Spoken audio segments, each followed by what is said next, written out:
رئيس الجمعية الكويتية في مصر. كلمنا اليوم عن معرض فيس تو فيس، شو هذا؟ بسم الله الرحمن الرحيم. احنا طبعا نمر هذا العام في بمرور 45 عام على تأسيس الجمعية الكويتية التجريبية التي تأسست في 1/4/1967.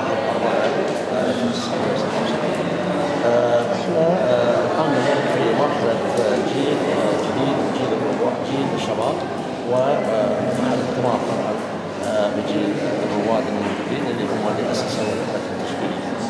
في كل مرحلة يحاول مجلس الإدارة من تجديد وتطوير المعارض الفنية لغرض الاستفادة وتطوير الحركة التشكيلية.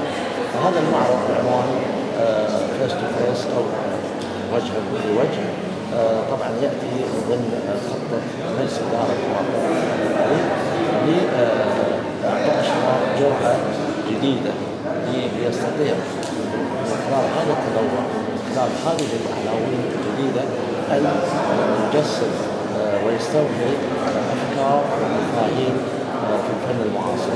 وضمن هذا المعرض شارك أكثر من 47 فنان وفنانة ولهم اتجاهات وأساليب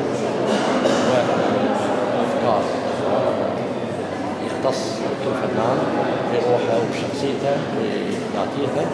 واعتقد ان هذا يستطيع ان في ثغره تشكيليه نعيش فيها ونبارك الجيل الجديد والجيل الشباب، وايضا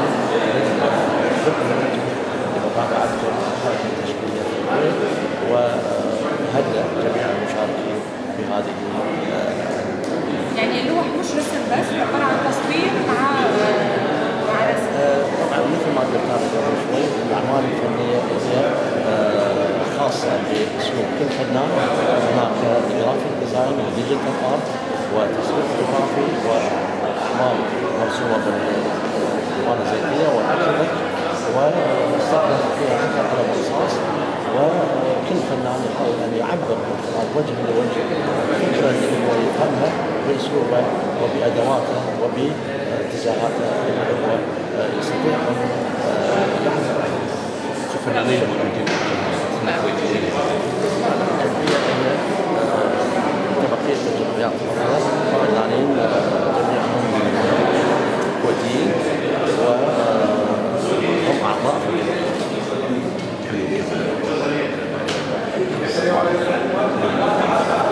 الحقيقه مثل ما قلت قبل شوي ان الفنانين خاصه من الجيل الجديد الشباب اللي استطاعوا الحقيقه ان يطوروا اساليب واتجاهات اللي هم يتناولوها في هذا المعرض، خاصه وان هذا الموضوع ليس بسهل، وانما اتجاهات متنوعه ومعاصره، واستطاع ونجح الفنان التشكيلي في اداء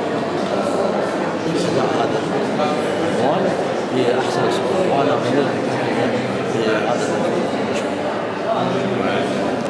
هذا انت اللي تشوفه